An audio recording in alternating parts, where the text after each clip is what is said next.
Sesudah salam salat, apa yang harus dilakukan oleh seorang muslim?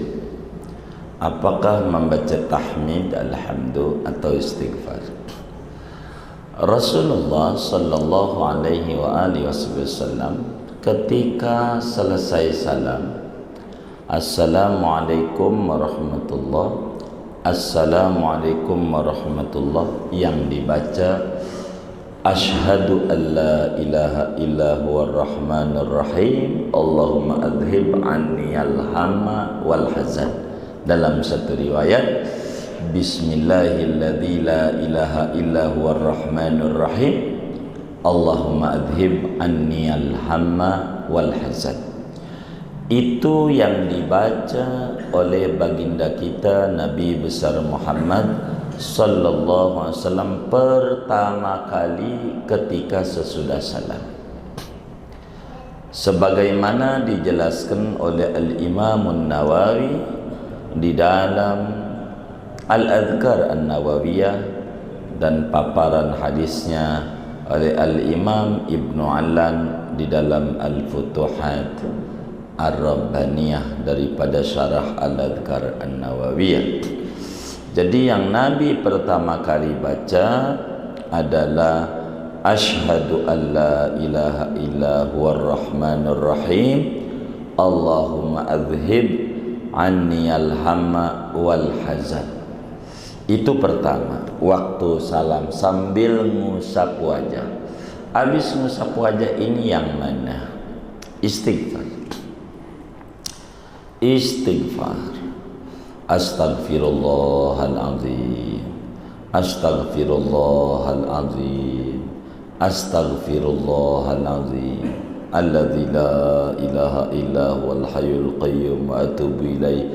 Dan masih banyak segat al-adhkar allati tuqalu ba'da shalawatil mafruḍah. Jadi istighfar. Kenapa istighfar? Apakah habis nyolong? Kan habis sholat. Kenapa pakai minta ampun? Kalau habis nyolong wajarlah. Begitu. Ini gua habis sholat istighfar. Yang cocok alhamdulillah. Ini bukan ilmu cocok-cocokan, tapi ilmu tuntunan. Mabniyu hadad din alal ittiba. Dasar agama ini mengikuti Rasulullah sallallahu alaihi wasallam. Jadi sehingga istighfar lebih didahulukan dibanding tahmid. Nanti tahmid pada waktu habis tasbih alhamdulillah, itu yang sebagaimana orang-orang tua kita dulu udah menyusun dalam aurad ba'da sholat. Kenapa istighfar? Istighfar inilah yang pertanyaan kedua abah kita. Ini bagaimana ya khusyuk ini? Memang khusyuk adalah roh daripada solat. Sebab solat ini ada adab zahir, ada batin. Kata Imam Al-Habib Abdullah Al-Haddad di dalam risalah muawananya, i'lam anna lis-salati adaban zahiran wa adaban batinan. Ada adab zahir, ada batin. Maka khusyuk adalah adab batin, bahkan rasul amal daripada solat itu. Maka istighfar ini kalau pakai cara kita orang Kreo, astagfirullahaladzim, dengan pakai bahasa kita, Tuhan, ini solat yang mampu saya kerjakan. Bila di sana sini masih banyak kekurangan, kurang maksimal dalam melaksanakan ajaran Nabi, kurang khusyuk di dalam mengerjakan solat ini, maafkan kami, karena inilah kemampuan kami. Itulah istighfar kalau diterjemah dengan bahasa kita. Betapa akhlak kita mulia sama Allah, dididik oleh Nabi untuk kita bisa contoh. Kalau Nabi enggak begitu, kalau Nabi sih khusus sholatnya, enggak baca istighfar, tak mengapa. Tapi kenapa Nabi baca istighfar? Lagi juga Nabi enggak ada dosa, tapi kenapa Nabi istighfar? wa madzaka illa liyustan nabi. Tidaklah itu melainkan untuk ngajarin kita, untuk ngajarin kita. Maka habis sholat kita istighfar, begitu. Alhamdulillah nanti. Tapi kalau ditanya yang lebih dulu, kalau lebih dulu asyhadu alla ilaha illa huwa rahmanir rahim Allahumma dzib anni al-hamma wal hazan. Bahasa kitanya, Tuhan jangan sampai saya ngalamin pusing, ngalamin sedih. Nabi begitu. Sebab dunia ini tempat kepusingan, tempat kesedihan. Maka bagaimana pertama kali yang diminta itu? Ketika Nabi ditanya dalam hadis yang sahih, ayyud doa yasma, kapan doa itu yang paling manjur? Dubura kulli sholat, maka yang diminta pertama kali, jangan sampai pusing, jangan sampai sedih. Apa yang membuat kita sering pusing? Duit. Iya, jangan sampai nggak punya duit. Itu Nabi, itu begitu. Cuman nggak ngomong jangan sampai nggak punya duit, jangan sampai ngalamin namanya cakep. Begitu, punya duit aja masih pusing dia. Begitu, punya duit. Nah, tapi dari pertanyaan pertama, istighfar lebih afdol daripada alhamdulillah. Tak usah kita. Emang ada sebagian habis salam alhamdulillah, kita tak usah, istighfar saja. Kalau mau dikencengin, asyhadu alla ilaha illa wa rahman rahim Allahumma dzib anil hamma wal hazan. Itu kalau mau dikencengin gitu. Artinya dikencengin biar orang lain nyontoh begitu. Silakan begitu. Kalau mau. Habis itu istighfar. Lebih-lebih kita orang. Jadi antara piring yang kotor itu lebih baik dicuci dibanding langsung diisi makanan gitu. Maka istighfar ini mencuci kita. Kemudian itu bagaimana ya kalau sholat belum pernah khusyuk? Sama bah, kita juga belum pernah khusyuk, doain kita biar bisa khusyuk. Maka minimal khusyuk itu kata ulama nanti di depan ada, fa insyaallah materinya, karena kita masih pembukaan.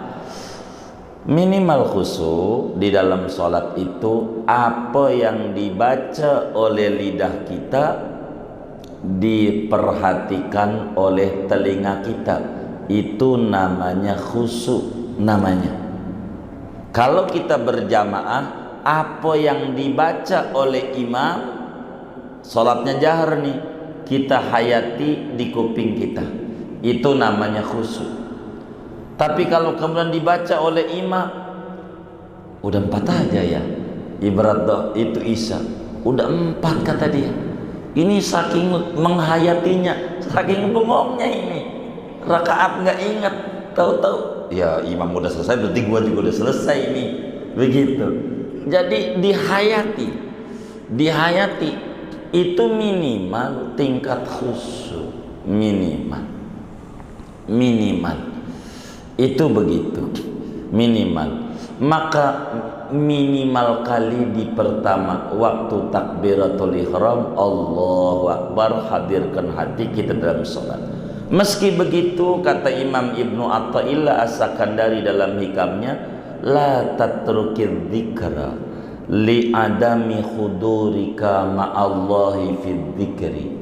Jangan tinggalin sholat malam, sholat duha, sebagai bentuk mengingat kepada Allah meskipun belum khusyuk. Sebab sholat dengan tidak ada kekhusyuan masih lebih bagus, lebih tinggi di mata Allah dibanding ngaku-ngaku khusyuk tapi tidak sholat. Khusyuknya kalau mancing aja, khusyuk masih bagus. Sebab apa?